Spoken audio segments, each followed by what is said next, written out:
ರೀ ತವರಿಗೆ ಹೋಗಿ ಬರ್ತೀನ್ರಿ, ತಾಯಿಗೆ ಹುಷಾರಿಲ್ಲ ಅಂತ ಗಂಡನಿಗೆ ತಿಳಿ ಹೇಳಿ ತಾ ಬಯಸಿದ ಮಿಂಡನೊಂದಿಗೆ ಮನೆಗೆ ಬರುವ ಮಾನಗೇಡಿ ಹೆಣ್ಣುಗಳಷ್ಟಿಲ್ಲ ಈ ನಿನ್ನ ಸಮಾಜದಲ್ಲಿ.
ಜಯರಾಜ್ ಬಡ ಜನರ ಜೀವನ ಜೊತೆಗೆ ಆಟ ಆಡಿ ಅವರ ಜೀವ ತೆಗೆದು ಜಯರಾಜ್ ಎಂದು ಹೆಸರಿಟ್ಟುಕೊಂಡು ಮಹಾರಾಜನಾಗಿ ಮೆರೆಯುತ್ತೇವೆ ಆ ಸೊಕ್ಕಿನ ಸೂಳೆಯ.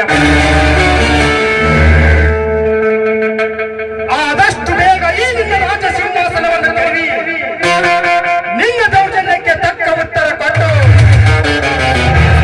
ನಿನ್ನನ್ನು ಬೀದಿ ಪಾಲು ಮಾಡದಿದ್ದರೆ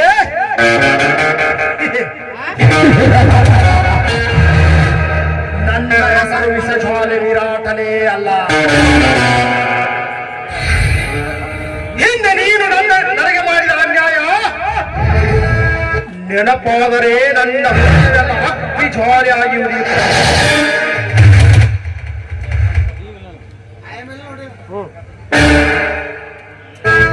ಅಂದೇ ನಾನಿನ ಕೊಲ್ಲಬಹುದಿತ್ತು, ಆದರೆ ಆಗ ನಾನಿನ್ನು ಚಿಕ್ಕವನಿದ್ದೆ. ಆಗ ಸೇರಿಗಾಗಿ ಬಂದಿರುವೆ, ಇನ್ನು ಈ ನಾಟಕದಲ್ಲಿ ಖಳನಾಯಕನಾಗಿ.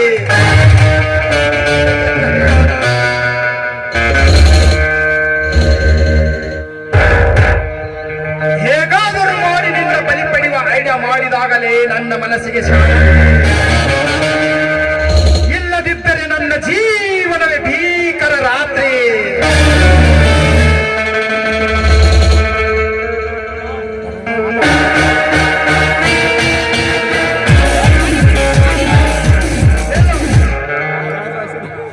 ಏನು ನನಗೆ ಏಕವಚನದಿಂದ ಮಾತಾಡ್ತೀಯಾ? ವಚನದಲ್ಲಿ ಮಾತನಾಡುವುದಕ್ಕೆ ಬಾಯೇ ಬರಲಿಲ್ಲ. ಈ ನಿನ್ನ ನೋಡಿ ಇರಲಿ, ನನ್ನ ನಿಲ್ಲಿಸಿದೆಯಲ್ಲ, ನೀನ್ಯಾರು? ನಾನ್ಯಾರು? ಈ ಸೃಷ್ಟಿಕರ್ತನಿಂದ ಜನ್ಮ ತಾಳಿದ ಈ ಸೃಷ್ಟಿಯಲ್ಲಿ ಜನಿಸಿದ ನಿನ್ನಂತ ಎಲ್ಲಾ ಶ್ರೀಮಂತ ಹೆಣ್ಣುಗಳಿಗೆ ಗೊತ್ತು ವಿರಾಟ್ ಎನ್ನುವುದು. ನಮ್ಮ ಅಣ್ಣನ ಫ್ರೆಂಡ್ ವಿರಾಟ್. ಸಾಧಾರಣ ವಿರಾಟನಲ್ಲ ಜಯಲಕ್ಷ್ಮಿ, ಇಡೀ ವಿಶ್ವಕ್ಕೆ ಶ್ರೀಮಂತ ಎನಿಸಿಕೊಂಡಿರುವ ಶ್ರೀಮಂತ ವಿರಾಟ್. ಅದಿಲ್ಲಿ ನನ್ನ ನಿಲ್ಲಿಸಿದ ಕಾರಣ ಹೇಳು. ಕಾರಣ ಜಯಲಕ್ಷ್ಮಿ, ಕಿರಣದಂತೆ ಹೊಳೆಯುತ್ತಿರುವ ಈ ನಿನ್ನ ಸೌಂದರ್ಯ, ಯೌವನದ ಹರೆಯನ್ನು ತುಂಬಿಕೊಂಡು ನಿಂತವಳನ್ನು,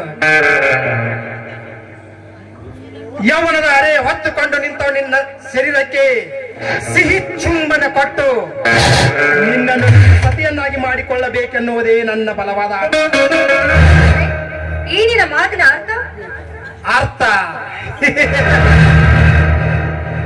ಬರಿದಾದ ಈ ನಿನ್ನ ಬಾಳಿಗೆ ಬೆಳಕಾಗಿ ತಾಳಿ ಇಲ್ಲದೆ ತಪ್ಪನೆಯಾಗಿ ತಿರುಗಾಡುತ್ತಿರುವ ಈ ನಿನ್ನ ಕುತ್ತಿಗೆಗೆ ತಾಳಿ ಕಟ್ಟಿ ನಿನ್ನನ್ನು ನನ್ನ ಸತಿಯನ್ನಾಗಿ ಮಾಡಿಕೊಳ್ಳಬೇಕೆನ್ನುವುದೇ ನನ್ನ ಬಲವಾದ ಹಠ. ನಿನ್ನಂತ ತಿರುಬೋಕಿಯ ಜೊತೆ ನಾನು ಜೋಡಿನ? ನೀನು ತಿಳಿದುಕೊಂಡಿರುವ ಹೆಣ್ಣು ನಾನಲ್ಲ,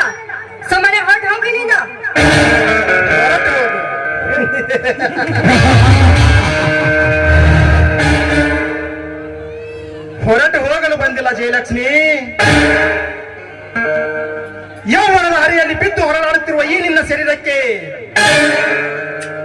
ಸಿಹಿ ಚುಂಬನ ಕೊಟ್ಟು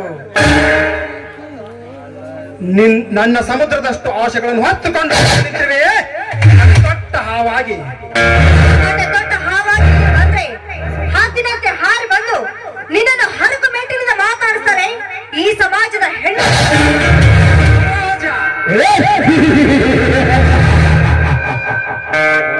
ಈ ನಿನ್ನ ಸಮಾಜದಲ್ಲಿರುವ ಸೊಕ್ಕಿನ ಸೂಳೆಯರ ಚರಿತ್ರೆ ಹೇಳುತ್ತೇನೆ ಕೇಳು. ಗಂಡನೇ ದೇವರೆಂದು ಪತಿಪಾದ ಪೂಜೆ ಮಾಡಿ ಪತಿಯನ್ನು ಪೇಟೆಗೆ ಕಳುಹಿಸಿ ಸೋಗು ಮಾಡುವ ಸೋಗಲಾಡಿ ಹಣ್ಣುಗಳಷ್ಟಿಲ್ಲ ಈ ನಿನ್ನ ಸಮಾಜದಲ್ಲಿ. ರೀ ತವರಿಗೆ ಹೋಗಿ ಬರ್ತೀನ್ರಿ, ತಾಯಿಗೆ ಹುಷಾರಿಲ್ಲ ಅಂತ ಗಂಡನಿಗೆ ತಿಳಿ ಹೇಳಿ ತಾ ಬಯಸಿದ ಮಿಂಡನೊಂದಿಗೆ ಮನೆಗೆ ಬರುವ ಮಾನಗೇಡಿ ಹಣ್ಣುಗಳಷ್ಟಿಲ್ಲ ಈ ನಿನ್ನ ಸಮಾಜದಲ್ಲಿ. ಗಂಡ ಮನೆಯಲ್ಲಿ ಮಲಗಿದ್ದರು ಮಧ್ಯರಾತ್ರಿ ಸದ್ದು ಇಲ್ಲದೆ ಎದ್ದು ಹೋಗಿ ಮಿಂಡನೊಂದಿಗೆ ಮನೆಗೆ ಬರುವ ಮಾನಗೇಡಿ ಹೆಣ್ಣುಗಳೆಷ್ಟಿಲ್ಲ ಈ ನಿನ್ನ ಸಮಾಜದಲ್ಲಿ. ಜಯಲಕ್ಷ್ಮಿ, ಎಷ್ಟು ಹೇಳಿದ್ರು ಮುಗಿಯುವುದಿಲ್ಲ ಈ ನಿನ್ನ ಸಮಾಜದಲ್ಲಿರುವ ಹೆಣ್ಣಿನ ಕತೆ. ಸಾಕೆ, ಇನ್ನು ಹೇಳಲೇ? ಈ ಸಮಾಜದ ಹೆಣ್ಣು ಮಕ್ಕಳ ಬಗ್ಗೆ ಇಷ್ಟೊಂದು ಕೇವಲಾಗಿ ಮಾತಾಡ್ತಾ ಇದೆಯಲ್ಲ. ನಿನ್ನ ತಾಯಿ ಕೂಡ ಒಂದು ಹೆಣ್ಣು. 10,000 ಜನರಿಗೆ ಸೆರೆಗೆ ಹಾಸಿ ಹೆತ್ತರಬೇಕು ನಿನ್ನನ್ನ. ಆ ಪರಶುರಾಮನ ತಾಯಿ ರೇಣುಕಾದೇವಿಯಷ್ಟೇ ಪವಿತ್ರವಾದ ನನ್ನ ತಾಯಿಗೆ 10,000 ಜನರಿಗೆ ಸೆರಗು ಹಾಸಿ ಹೆತ್ತಳೆಂದು ಹೇಳಿದೆಯಾ? ಮುಗಿಯಿತು ನಿನ್ನ ಸೀಲದ ಕತೆ.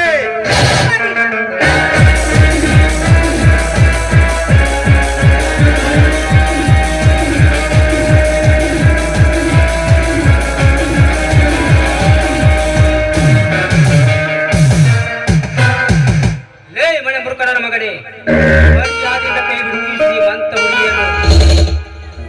ನನ್ನ ಪ್ರೇಮ ಪ್ರಣಯ ಆಟದಲ್ಲಿ ಪಕ್ಷಿಯಂತೆ ಅಡ್ಡಿಸಿ ಬಂದವು ನೀನಾರ್ಲೇ?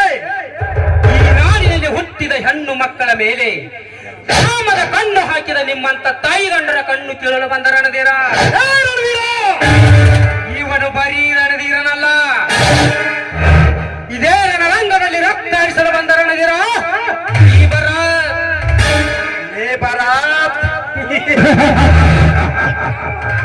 ನಿನ್ನಂತೆ ರಣರಂಗದಲ್ಲಿ ರಕ್ತ ಹರಿಸುತ್ತೇನೆಂದು ಬಂದ ಎಷ್ಟೋ ಜನರು ರಣಧೀರರು ರುದ್ರಭೂಮಿಯಲ್ಲಿ ಭದ್ರವಾಗಿ ಮುಚ್ಚಿ ಹೋಗಿದ್ದಾರೆ ಈ ವಿಷ ಸರ್ಪ ವಿರಾಟನ ಕೈಯಲ್ಲಿ.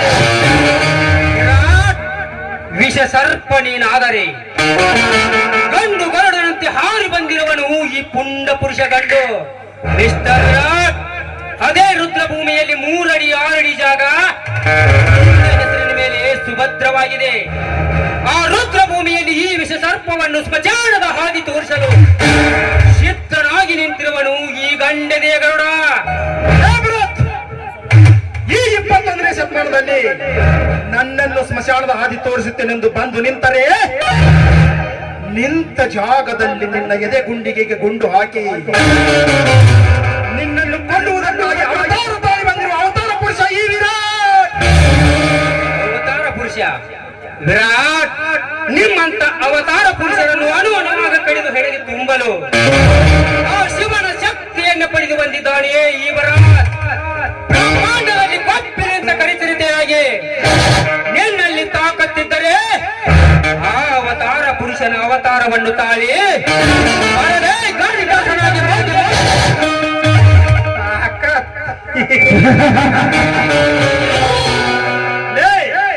ಅದೇ ತಾಕತ್ ನಿನ್ನಲ್ಲಿದ್ದರೆ ಅಂದು ನಿನ್ನ ತಂದೆ ತಾಯಿಯನ್ನು ಕೊಲ್ಲುವಾಗ ಎಲ್ಲಿ ಅಡಗಿತ್ತು ಈ ನಿನ್ನ ತಾಯಿ?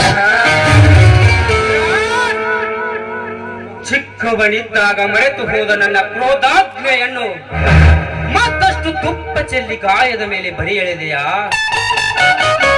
ವಿರಾಟ್, ನನ್ನ ತಂದೆ ತಾಯಿಯನ್ನು ಕೊಂದ ಆ ಕೊಲೆಗಾರು ಯಾರೆಂದು ಗೊತ್ತಾದರೆ ಅವರನ್ನು ಹರಿಕೆಯ ಕುರಿಯಂತೆ ಓಡಾಡಿಸಿ ಕಡಿದು ಕೊಲೆಯಾಗಿ ಹರಿದು ಬರುವ ಅವನ ರಕ್ತದಿಂದ ನಾನು ಸ್ನಾನ ಮಾಡದಿದ್ದರೆ ನನ್ನ ಹೆಸರು ಪುಂಡ ಪ್ರಚಂಡ ಕಳಿಸಿರುತ್ತೆ ಅಲ್ಲ. ಯಾಕೋ ರಕ್ತ ರಕ್ತ ಅಂತ ನಾನು ಅರಿದುಕೊಳ್ತೀಯ? ಸುಮ್ಮನೆ ಈ ಸುಂದರಿಯನ್ನು ನನಗೆ ಒಪ್ಪಿಸಿ ರೈಟ್ ಹೇಳು ಇಲ್ಲಿಂದ. ವಿರಾಟ್, ಕಟುಕನ ಕೈಯಲ್ಲಿ ಕುರಿಮರಿ ಒಪ್ಪಿಸಿ ಹೋಗಲು ಷಂಡ ಈ ಭರತ್. ಈ ಯುದ್ಧದಲ್ಲಿ ಗೆಲ್ಲಬೇಕೆಂದು ಈ ರಣಧೀರ ನಿರ್ಧಾರಗೈದರೆ ಇಂಥ 10 ಹೆಣ್ಣು ಮಕ್ಕಳನ್ನು ಹೆಗಲ ಮೇಲೆ ಹೊತ್ತು ಇವನ್ನೆಲ್ಲ ಮಣ್ಣಲ್ಲಿ ಮುಚ್ಚಾಕಿ ಮೆಟ್ಟಿ ನಿಲ್ಲುವನು ಯುದ್ಧದಲ್ಲಿ. ಲೇ ಭರತ್, ಮುಂದೆ ಛಲ ತೊಟ್ಟ ಕರೆಸಿರುತ್ತೆ. ಈ ನಾಟಕದಲ್ಲಿ ಖಳನಾಯಕನಾಗಿ ಬಂದು ಈ ಸೇಡನ್ನು ತೀರಿಸಿಕೊಳ್ಳದಿದ್ದರೆ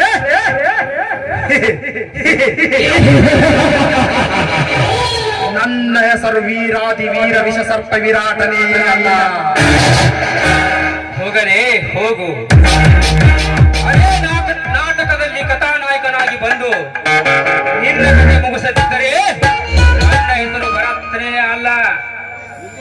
ನೋಡಿ, ಆ ಕಾಮುಕನ ಕೈಯಿಂದ ಪಾರು ಮಾಡಿದ್ರಲ್ಲ, ನಿಮಗೇನು ನಾನು ದಾರಿಯಲ್ಲಿ ಬರುವಾಗ ಹೆಣ್ಣು ಮಕ್ಕಳ ಮೇಲೆ ಇಂಥ ಅನ್ಯಾಯವನ್ನು ತಡೆಯುವುದು ನನ್ನ ಧರ್ಮ. ನಾನಿನ್ನು ಬರ್ತೇನೆ. ಇವಲ್ಲಿ ನನ್ನ ಹೃದಯ ಕದ್ದ ರಾಜ.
ಅಂದ್ರೆ ನಾನ್ ಇಷ್ಟೊಂದು ಕಂಡಿದ್ದು ಕನಸೆ. ಇವನ್ ಯಾರು, ಇವನ್ ಊರು ಏನು ಅಂತ ನನ್ಗೆ ಯಾವ್ದು ಗೊತ್ತೇ ಆಗ್ಲಿಲ್ಲ. ಮುಂದೊಂದು ದಿನ ವಿಚಾರಿಸಿ ನೋಡಿದ್ರೆ ಆಯ್ತು.